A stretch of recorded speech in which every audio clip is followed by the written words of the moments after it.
Hey everybody, this is Albert, and in this video I'm going to be discussing one of the items that you see commonly brought up in among those who back the idea of pagan parallels to Jesus, and that is something called the Dionysus Amulet. Although that title is a bit of a misnomer, as I'll get to in a few minutes.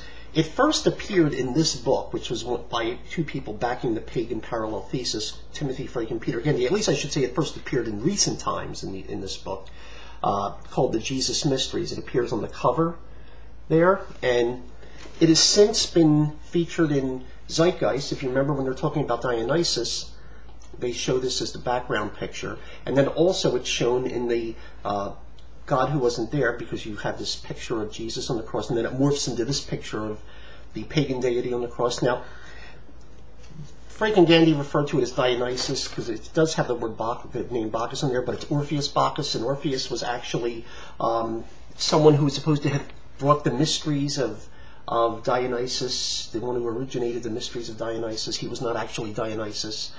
He was like a prophet of Dionysus or something. So it's actually Orpheus who's supposedly crucified on this amulet, not Bacchus or Dionysus. So let me clear that one up first. It's also, the book's also mentioned by Tom Harper, another pagan parallel guy. So it's gotten a lot of circulation, and you see it on websites. And when I first looked at it, now the first time I saw it was on this book. I saw it before the Zeitgeist, but when I first looked at it, my initial reaction was, and I had never seen this before, but knowing something about iconography, my initial reaction was, it's got to be a fake. I had no evidence of that other than what I saw, but my gut reaction was, this is a fake. And they claim it was a 3rd century amulet. In the notes in here, they claim it's a 3rd century amulet. Actually, even when some people thought it was real, they were dating it 4th century, and for technical reasons. But looking at that immediately, my gut reaction was, that's a fake. Now, it's nothing against the people who may have thought it was real initially. What happens is that a lot of times when you're dealing with forgeries, and this wasn't, in fact, this turned out to be a forgery, by the way. When you're dealing with forgeries, a lot of times one person in one discipline won't see something that another person will in an entirely different discipline. For example, you look at it, let's say the most famous recent forgery was, of course, the James Ossuary. But you need a lot of different angles for that. I mean, is the language correct? Is the letters, the style of writing correct for the correct period? So and then you get to the thing about the actual physics of the thing. Is the patina correct? But and forgers get very skilled. Maybe they'll fool you in one area, but they're not knowledgeable as much in another area.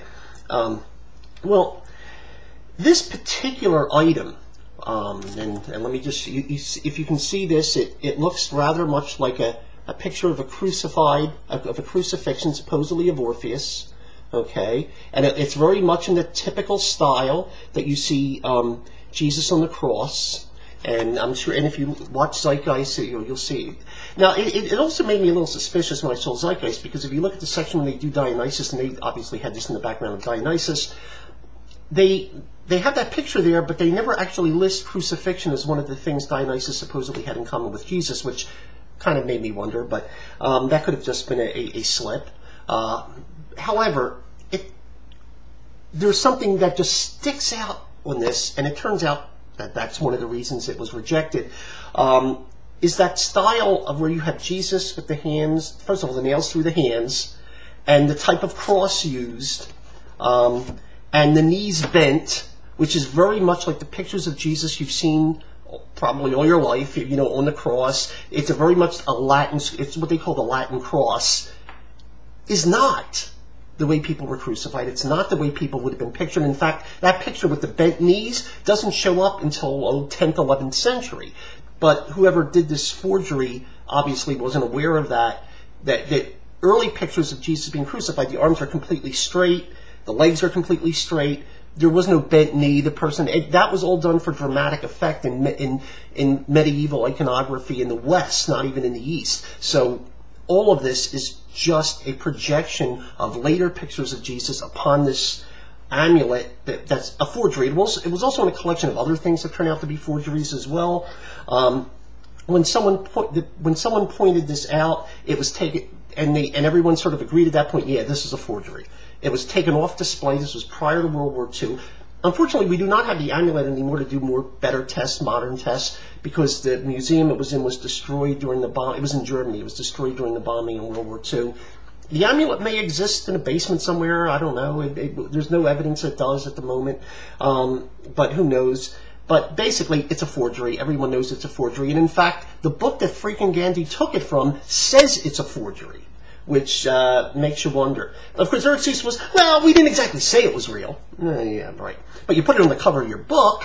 And I'm going to put a link on the sidebar to a very good article by on Bede's Library website by James Hannum, which covers the whole mess. But having known something about iconography, like I said, my initial reaction was this was a fake, but I didn't really have proof of it. As I've been checking into things, I was able to find the book, the original book that freaking Gandhi used, and it does in fact say it's a fake in the footnotes and so forth. So if anyone ever brings this up, you can let them know it's a fake.